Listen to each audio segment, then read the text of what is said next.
கண்ணால் காண்பதும் போய் காதால் கேட்பதும் போய் தீர விசாரிப்பதே மெயின்.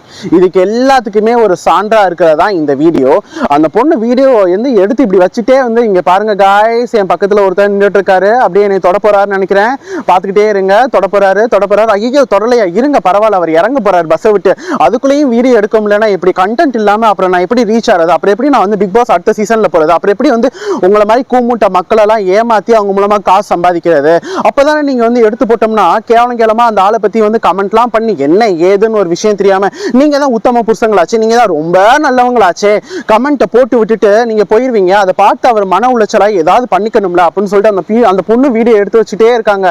அவரும் நகண்டு போறாரு, அவரால் பஸ்ஸை விட்டு கீழே இறங்கி போயிட்டு இருக்காரு. இருந்தாலும் நான் பக்கத்துல போக வேண்டாம்னு சொல்லிட்டு அப்படியே உரசி வீடியோ எடுத்துட்டு அது லாஸ்டா வந்து ஒரு ஸ்மைல், அப்பாடா கண்டென்ட் கிடைச்சிருச்சா அப்படின்னு ஒரு கேவலமான ஒரு புத்தி. இந்த மாதிரி பொண்ணுங்க நிறைய பேர் சுத்திட்டு இருக்காங்க.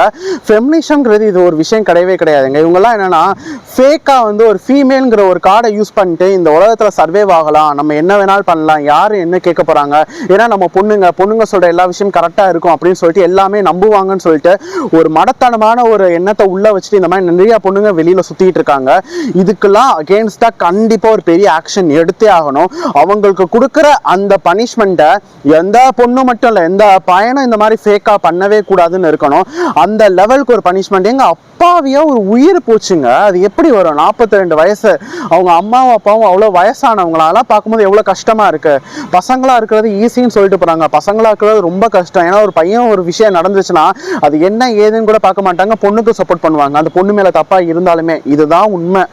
இது வந்து எனக்கு என்ன சொல்றது தெரியல, அதை பார்க்கும்போது அவ்வளோ கஷ்டமா இருக்கு. அவர் முகத்தை பார்த்தாலே அவ்வளோ இன்னசென்ட்டா இருக்குங்க. இது ஏன் அவ்வளோ ஒரு கமெண்ட் போட்டு அது வந்து ரொம்ப ட்ரெண்ட் ஆக்கி அவர் வந்து தூக்கு போட்டு இறந்து போற அளவுக்கு எவ்வளவு மன உளைச்சலா இருக்கும் நீங்க யோசிச்சு பாருங்களேன். இனிமே ஏதோ ஒரு கமெண்ட் பண்ண போறீங்க, ஏதோ ஒரு வீடியோ போட போறீங்கன்னா அது என்ன ஏதுங்கிற விஷயம் முழுசா தெரிஞ்சா போடுங்க, எல்லாம் தயவு செஞ்சு போடாதீங்க. ரீச் இப்போ வரும், ஒரு 4 செகண்ட் 5 செகண்டுக்கு வந்து ஒரு வீடியோ எடுத்து போட்டு அது மூலமா ட்ரெண்ட் ஆகணும்னா ஒரு உயிர் போகணும்னு நினைக்கிறது ரொம்ப கேவலமான விஷயம். இதுல வந்து கோர்ட்ல இருந்து ஒரு கேஸ் போய் கண்டிப்பா ஒரு பெரிய ஆக்ஷன் எடுத்தே ஆகணுங்கிறது என்னோட வேண்டுகோள். உங்க ஒப்பீனியன் என்னங்கிறத மறக்காம கமெண்ட் பண்ணிட்டு போங்க.